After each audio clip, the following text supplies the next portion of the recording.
दोस्तों, एक और दिलचस्प कहानी देखने के लिए तैयार हो जाओ। एक जगह एक लोभी और निर्दय व्याध रहता था। पक्षियों को मारकर खाना ही उसका काम था। इस भयंकर काम के कारण उसके प्रियजनों ने भी उसका त्याग कर दिया था।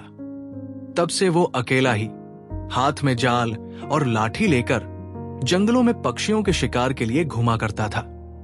एक दिन उसके जाल में एक कबूतरी फंस गई।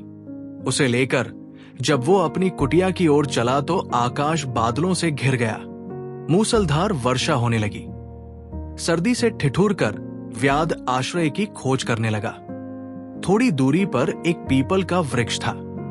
उसके खोल में घुसते हुए उसने कहा, यहां जो भी रहता है मैं उसकी शरण जाता हूं। इस समय जो मेरी सहायता करेगा उसका जन्म भर ऋणी रहूंगा। उस खोल में वही कबूतर रहता था जिसकी पत्नी को व्याध ने जाल में फंसाया था। कबूतर उस समय पत्नी के वियोग से दुखी होकर विलाप कर रहा था। पति को प्रेमातुर पाकर कबूतरी का मन आनंद से नाच उठा। उसने मन ही मन सोचा, मेरे धन्य भाग्य है जो ऐसा प्रेमी पति मिला है। पति का प्रेम ही पत्नी का जीवन है। पति की प्रसन्नता से ही स्त्री जीवन सफल होता है। मेरा जीवन सफल हुआ। ये विचार कर वो पति से बोली, पतिदेव, मैं तुम्हारे सामने हूं। इस व्याध ने मुझे बांध लिया है। ये मेरे पुराने कर्मों का फल है।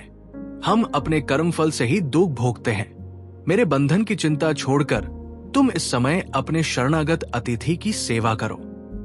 जो जीव अपने अतिथि का सत्कार नहीं करता उसके सब पुण्य छूटकर अतिथि के साथ चले जाते हैं और सब पाप वही रह जाते हैं। पत्नी की बात सुनकर कबूतर ने व्याध से कहा, चिंता न करो वधिक, इस घर को भी अपना ही जानो। कहो, मैं तुम्हारी कौन सी सेवा कर सकता हूं? व्याध, मुझे सर्दी सता रही है, इसका उपाय कर दो। कबूतर ने लकड़ियां इकट्ठी करके जला दी और कहा, तुम आग सेक कर सर्दी दूर कर लो। कबूतर को अब अतिथि सेवा के लिए भोजन की चिंता हुई, किंतु उसके घोंसले में तो अन्न का एक दाना भी नहीं था। बहुत सोचने के बाद उसने अपने शरीर से ही व्याध की भूख मिटाने का विचार किया। ये सोचकर वो महात्मा कबूतर स्वयं जलती आग में कूद पड़ा। अपने शरीर का बलिदान करके भी उसने व्याध के तर्पण करने का प्रण पूरा किया। व्याध ने जब कबूतर का ये अद्भुत बलिदान देखा तो आश्चर्य में डूब गया। उसकी आत्मा उसे धिक्कारने लगी। उसी क्षण उसने कबूतरी को जाल से निकालकर मुक्त कर दिया और पक्षियों को फंसाने के जाल व अन्य उपकरणों को तोड़फोड़ कर फेंक दिया। कबूतरी अपने पति को आग में जलता देखकर विलाप करने लगी। उसने सोचा, अपने पति के बिना अब मेरे जीवन का प्रयोजन ही क्या है? मेरा संसार उजड़ गया, अब किसके लिए प्राण धारण करूं?